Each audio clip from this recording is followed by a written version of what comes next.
Diagnosis और workup कैसे करना है किसी एक कोई पेशेंट अगर जीटीएन के साथ है। सबसे पहले हमें उसकी प्रॉपर हिस्ट्री लेनी है कि past history of H mole, abortion, कोई ectopic pregnancy, full term pregnancy कितनी हुई हैं, ठीक है, क्योंकि GTN after a full term pregnancy is usually a choriocarcinoma.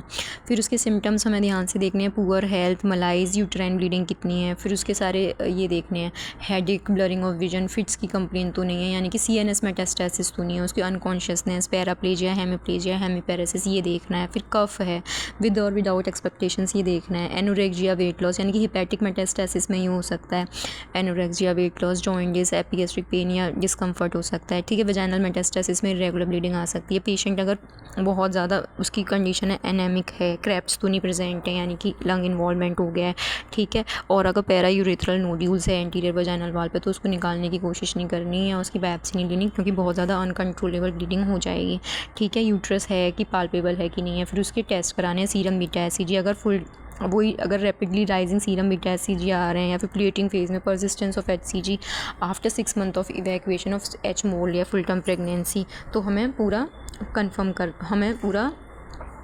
Suspect करना है। फिर ये मतलब मेटास्टेसिस हो सकती है, जेस्टेशनल ट्रोब्लास्टिक न्यूप्लेजिया हो सकता है। फिर चेस्ट रेडियोग्राफ में कैनन बेरल शैडो मिलेंगे, ठीक है। सीईसीटी चेस्ट कराएंगे, उसमें स्मॉल पल्मोनरी मैट्स मिलेंगे। यूएसजी एब्डोमिन एंड पेल्विस कराएंगे तो उसमें तुम्हें मिलेगा कोरियोकार्सिनोमा या थीका ओवेरियन ल्यूटिन सिस्ट मिल सकते हैं। कलर डॉपलर में एबनॉर्मल वैस्कुलरिटी मिल सकती है। सीईसीटी एब्डोमिन पेल्विस में हेपेटिक मेटास्टेसिस मिल सकती है।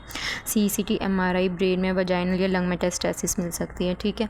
पैट स्कैन करा के देखेंगे कि कहाँ कहाँ पूरे बॉडी में मैट्स फैल चुके हैं, ठीक है। फिर हिस्टोपैथ तो फिर हमें मतलब एबनॉर्मल यूट्राइन ब्लीडिंग है वो तो कंफर्म डायग्नोसिस हमें दे ही देता है। फिर क्लिनिकल स्टेजिंग क्या होती है? क्लिनिकल स्टेजिंग में क्या होता है? Stage 1 it is confined to uterus corpus only. Stage 2 extend to the extensa outside the uterus but limited to genital structures. Stage 3 में लंग्स में चला जाएगा। स्टेज 4 में मेटास्टेसिस हो जाएगी अदर साइड्स में, ठीक है। अब आते हैं फीगो स्टेजिंग, जो सबसे ज़्यादा इसकी इंपॉर्टेंट होती है। ये देखो फीगो स्कोरिंग में सबसे पहले मैं देखना है 0, 1, 2 और 4 की स्कोरिंग होती है। इसमें डिपेंड करता है कि इसमें मतलब लो रिस्क अगर लेस देन 6 है तो लो रिस्क में आएगा, मोर देन 7 है तो हाई रिस्क में आएगा 95%। अब इसमें सबसे पहले एज है लेस देन 40, मोर देन 40, ठीक है।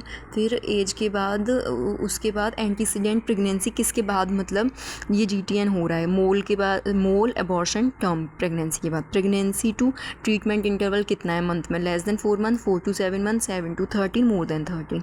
Pre treatment beta HCG level क्या थे? Less than 1000, 1000 to 10,000, 10,000 to 1 lakh, more than 1 lakh. Largest tumour size क्या है? Less than 3, 3 to 5, more than 5। Site of metastasis कहाँ है? लंग्स में है, फिर स्प्लीन एंड किडनी, फिर GIT and liver and brain, ठीक है। नंबर ऑफ मेटास्टेसिस ये 1 से स्टार्ट हो रहा है, 1 to 4, 5 to 8, मोर देन 8, ठीक है। Previous failed chemotherapy single therapy है, मोर देन 2 ड्रग्स है, ठीक है।